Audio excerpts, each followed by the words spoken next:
afternoon, kindergarten. I hope you guys are all having a wonderful vacation, and I hope your papers are getting done, and I hope they're not too tricky for you. But if they are, you can always ask me any questions that you guys have, okay? I have been loving all the pictures that your mommies send me of you guys doing your work and the different, listening to different stories and stuff. And today we have another story for you, and it's called The Berenstain Bears and the Bad Habit. Sister Bear lived with her mama, papa, and brother in the big treehouse down a sunny dirt road deep in bear country. She had been going to school for quite a while. First there had been nursery school, which was pure fun, playing with dolls and blocks, rolling clay snakes, and scribbling with crayons. Next had come kindergarten, and that was fun too. There were marching games and a rhythm band. She had learned lots of numbers in kindergarten, and she learned most of the alphabet.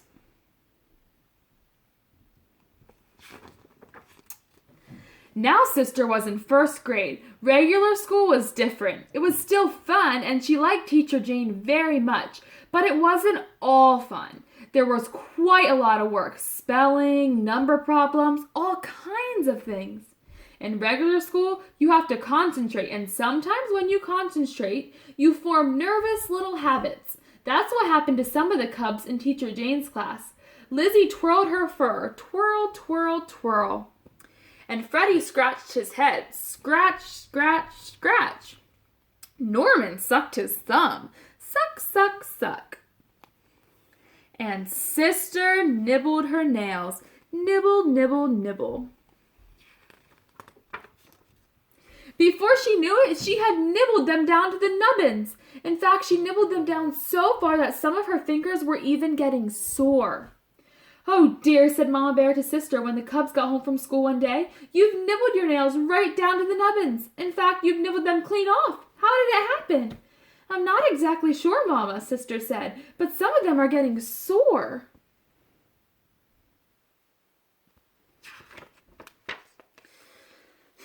Said Mama. "Well, here's what we'll do. We'll put a little medicine on those sore ones and bits of tape on all of them.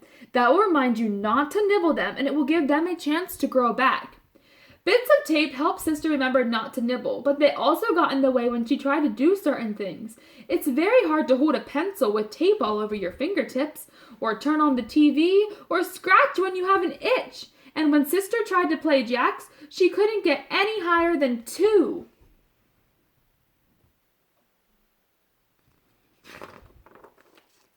But worst of all, the bits of tape told the whole world that Sister Bear was a nail biter.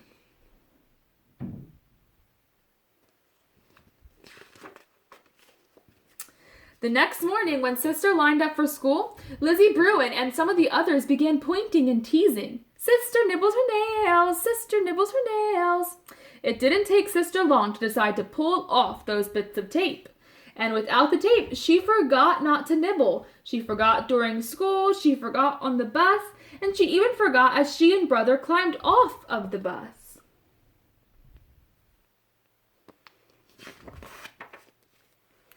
"You're going to have to cut that out, sis," said brother, "or you'll get to be a regular full-time nail biter."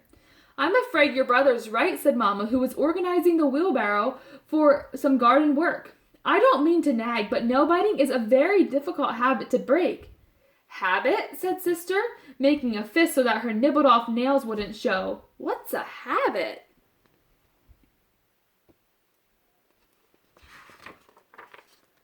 "That's a good question," said Mama. "Come along while I plant these tulip bulbs Grizzly Gran sent over, and we'll talk about it."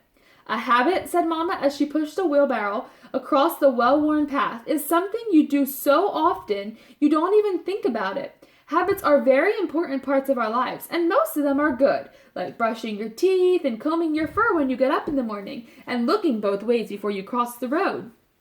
But some habits aren't so good." "Like nail biting?" asked Sister. "You would like to have nice long nails grow back, wouldn't you?" said Mama. "Oh yes," said Sister, "but if I keep forgetting, why is it so hard to remember?"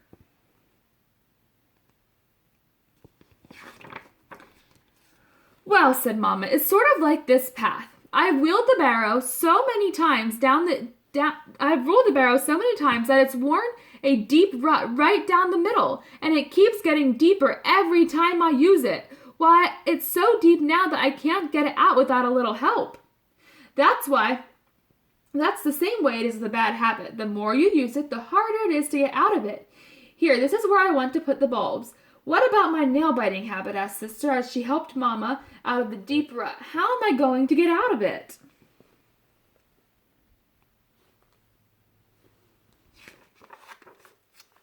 You just need a little help, that's all, said Mama. Let's plant Gran's tulips while I think about it, and later I'll talk to your papa. He may have some ideas. I could read the riot act to her, suggested Papa. You know, nail biting is outrageous and a disgraceful habit, and if you don't stop immediately... Oh, dear me, no, said Mama. Nail biting is a kind of nervous habit, and shouting and threatening will just make her more nervous. I suppose so, said Papa thoughtfully. Perhaps some sort of reward would help. A bit of money, let's say a dime, for every day she doesn't bite her nails. Before Mama could answer, Sister Bear, who had been nervously nibbling in the next room, popped in and said, "A dime? 10 whole cents every time just for not biting my nails?" "That's right," said Papa, "until the habit's broken." "I'll never nibble again," she said at the thought of all those lovely dimes she was going to get. But the way it turned out, she didn't get a single dime. All she got was discouraged. A day is a long time and habits are powerful, especially bad habits. Even without the promise of a dime, Sister couldn't remember not to nibble her nails. So Mama and Papa got discouraged too.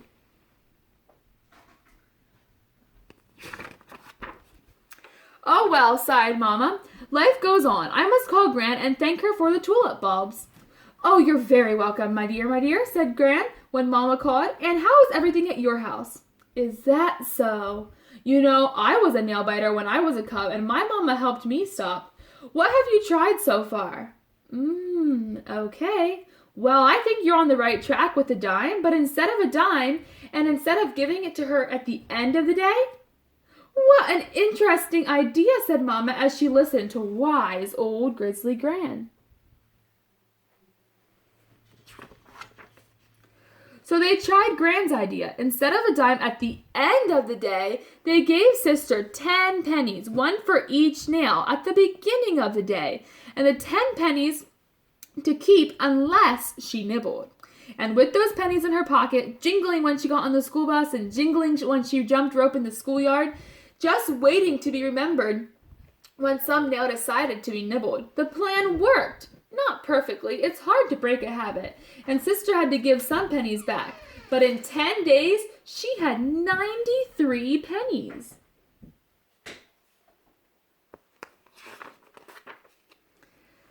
But even better, she had 10 fingernails, great for picking things up, turning on the TV, and scratching itches. And the next time she played jacks, she got all the way to 10.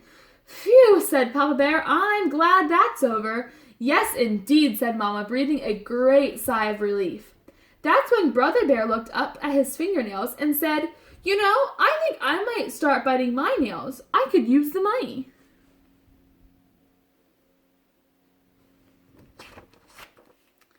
"I certainly hope you're joking," roared Papa, "because if you're not..." I'm joking, interrupted Brother. And he was. Sort of. That's the end. I hope you guys enjoyed and have a great evening.